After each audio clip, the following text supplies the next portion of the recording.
So today is a wonderful -8 Celsius, -18 with the wind chill. It's chilly. I wanted to give you guys a couple tips to help you with the freezing weather. So this morning, my door handles were frozen. All four of them were frozen. And the best way to deal with that is actually to push in on the narrower side, and it'll break all the ice contact there. And then you can push in on the thumb side and open up the door handle.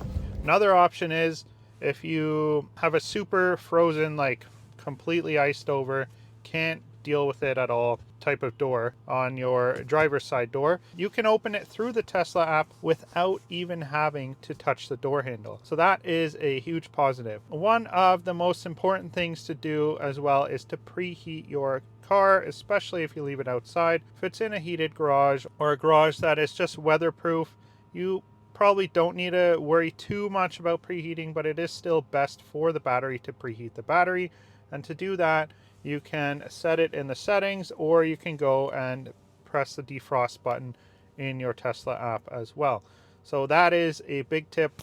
I just have it set and preset to preheat before I need to leave on every single weekday. And then on weekends, I can either set it or I'll just use the defrost setting about 10-15 minutes before I gotta leave. And then things are all set, ready to go. Seats heated up, steering wheels heated up, windshield wipers are defrosted. All the windows are defrosted and snow melted off. And speaking of that, I am posting on Instagram. I posted a defrost video, which I had as a YouTube short here. I posted it on Instagram the other day, and boy did it take off. It's on 1.2 million views, which is my highest viewed video ever with doing social media stuff. But anyways, I just wanted to let you know I'm on Instagram, so you can follow me there and DM me if you have any questions or any video ideas that you want me to film and let you guys know about. So another thing in the winter, it is sometimes ideal to remove the auto close function on your mirrors, because if they freeze up, it can put strain on the motor as they're opening and closing. So that is something that you may want to look at doing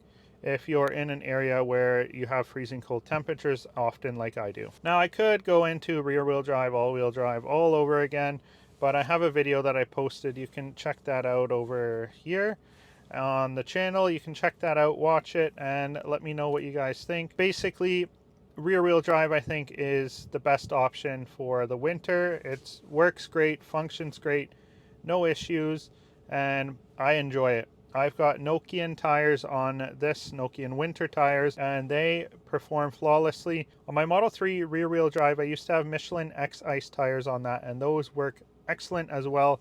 So that's a little bit more of a budget friendly option, but the case here this year was that Michelin X Ice was sold out. They couldn't get them in until December 15th. I wanted to get them on earlier, so I went with the Nokian tires. Then my tire guy gave me a deal, so it was the same price either way. So I went for the Nokian, which is supposedly the better one. I'm not a winter tire expert, but that's what I'm using. And then you're going to want to make sure you have -45 Celsius or so windshield washer fluid.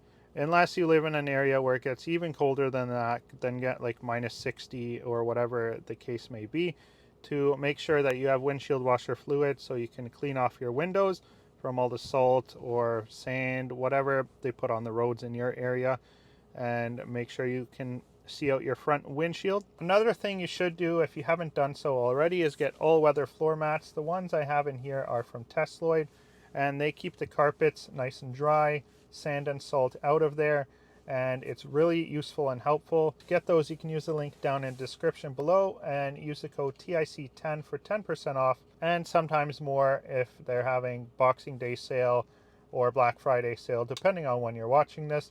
You can check that site out, see if they have any discounts further than the 10%. Use the code down below and check them out. They've got tons of other products as well, which I have scattered throughout the car. As well, for winter driving on snowy and icy roads, you're going to want to give it a little bit extra time releasing the accelerator while you're going to head into an area where you need to stop, because the regen, if the battery's warm enough and it's regenning, or if you have the settings set up to auto brake in place of regen, then you're going to want to make sure you're slowing down in advance to make sure that you don't lock up the tires and slide. Although the Tesla over the years has adapted and gotten so much better at ensuring that it's not stopping and making you slide. So that was a concern before, but it's not so much a concern now. That, or I just got better at driving it in the winter and I don't even notice it. But anyways, flawlessly performs in the winter for myself. And yeah, there's tons more winter content coming. Ones where I'm driving in deeper snow, some winter road trips. This January, I'll be heading to Detroit for the Detroit Auto Show to film a lot of content over there. So subscribe if you're interested in that. There's going to be all sorts of different cars being unveiled and shown off. And yeah, I'm going as part of the media, so I'll be there on media day and have exclusive access to a lot of different vehicles. So to a lot of different vehicles that is not just Tesla, it's other brands as well. Hyundai, Kia, GM, whatever manufacturers they have there. I'll be making videos on it. And if you have a special vehicle that's non-Tesla that you want videos on, that's in the EV space, let me know and I'll be sure to try and make some videos on that and maybe test drive it, review it.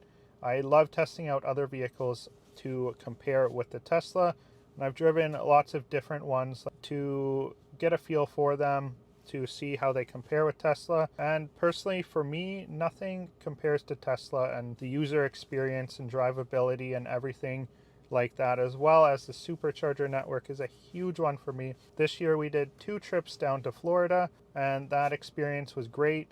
Now the first trip, there was a little bit of an issue with payment processing, but there's a video here on the channel. You can check that out if you want to learn more about that. But yeah, it's been great. And I look forward to making lots more videos here into 2025 and continue growing with you guys and teaching you all that you need to know.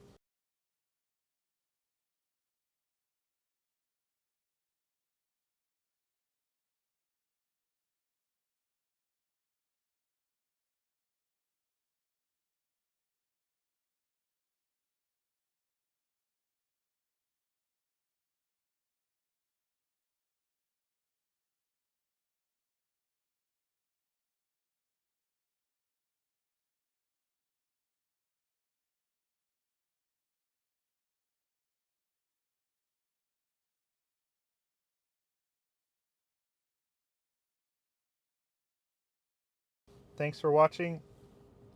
Thanks for watching. Check out these 2 videos over here and subscribe to the channel. Thank you so much. My name's David with Teslas in Canada. Have an awesome day. Bye.